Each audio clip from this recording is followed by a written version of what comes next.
Assalamualaikum warahmatullahi wabarakatuh. Perkenalkan, nama saya Aisyiti Maria dari jurusan Pendidikan Matematika, Fakultas Keguruan dan Ilmu Pendidikan dengan nomor pokok mahasiswa 2321511124. Di sini saya akan membacakan surat Al-Kahfi berikut dengan asbabun nuzulnya dan keutamaan membaca surat Al-Kahfi. Video ini dibuat untuk memenuhi salah satu tugas mata kuliah Filsafat dan Sejarah Matematika dengan dosen pengampu Bapak Dr. Andes Dedi Nurjamil, MPD. Sebelum menjelaskan asbabun nuzul dan keutamaan surat Al-Kahfi, saya akan melafalkan Quran surat Al-Kahfi ayat 1-10 terlebih dahulu. A'udzu billahi minasyaitonir rajim. Bismillahirrahmanirrahim.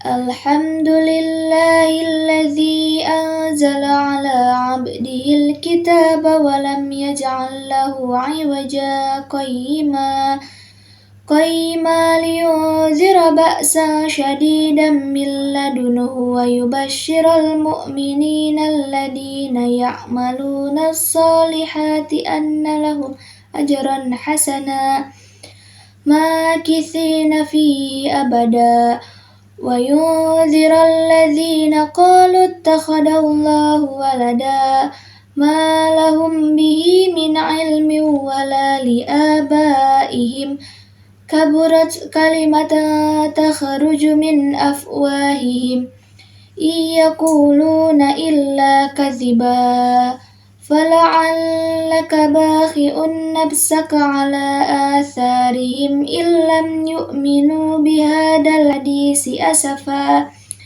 inna ja'alna ma 'alal ardi zinatan laha linabluwahum ayyuhum ahsanu 'amala wa inna laja'iluna ma 'alaiha sa'idan juruja am hasibta anna ashabal kahfi warraqimi kanu min ayatina ajaba id awal fityatu ilal kahfi faqalu rabbana atina min ladunka rahmatan wa hayyi' lana min amrina rasyada.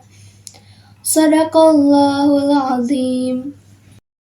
Di sini saya akan menceritakan asbabun nuzul dari surat Al-Kahfi ayat 1-10. Dilansir dari As-Salat, dalam riwayat disebutkan bahwa kaum Quraisy memerintahkan dua orang.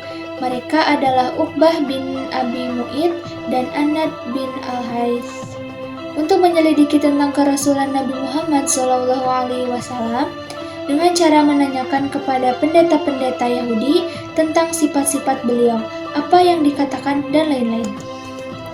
Orang Quraisy percaya bahwa pendeta Yahudi adalah orang yang berilmu, tahu tentang isi kitab terlebih dahulu, dan tanda lahirnya seorang nabi. Dikisahkan, berangkatlah Uqbah dan Nad ke Madinah dan mereka berjumpa dengan pendeta Yahudi. Ternyata benar, pendeta Yahudi mengabarkan berita seperti yang mereka harapkan. Pendeta Yahudi berkata, tanyakanlah kepada Muhammad mengenai 3 hal. Jika ia mampu menjawabnya, maka ia merupakan nabi yang benar-benar diutus. Sebaliknya, jika ia tak mampu menjawabnya, ia hanyalah orang yang mengaku-ngaku sebagai nabi.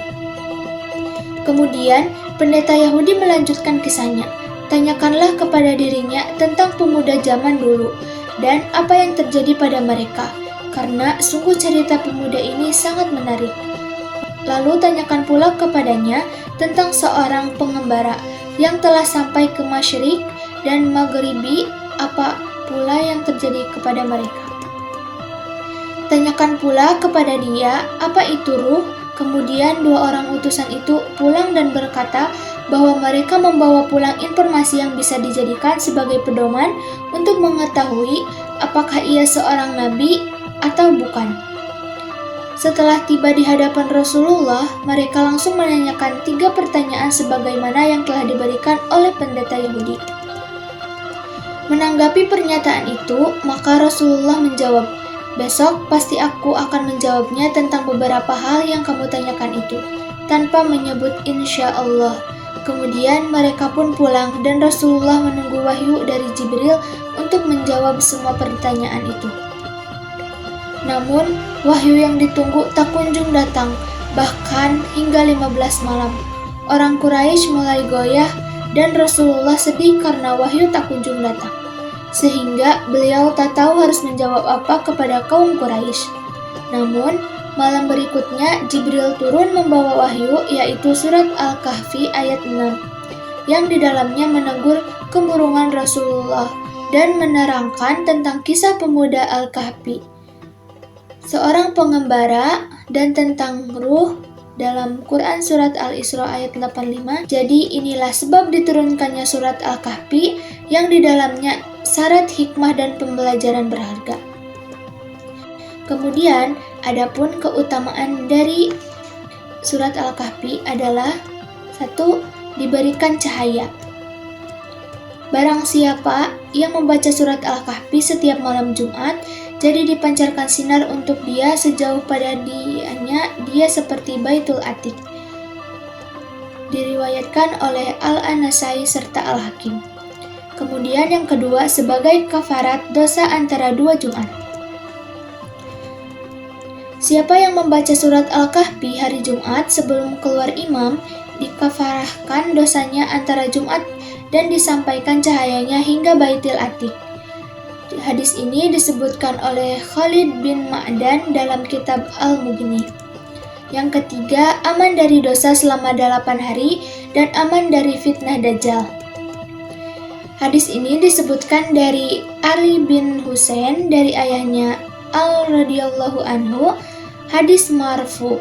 Siapa yang membaca surat Al-Kahfi pada hari Jumat, maka ia terpelihara hingga 8 hari dan tiap-tiap fitnah Dajjal, dan jika Dajjal keluar, maka ia terpelihara darinya. Diriwayatkan oleh Al-Hafidh Muqaddisi dalam kitab Al-Mukhtar.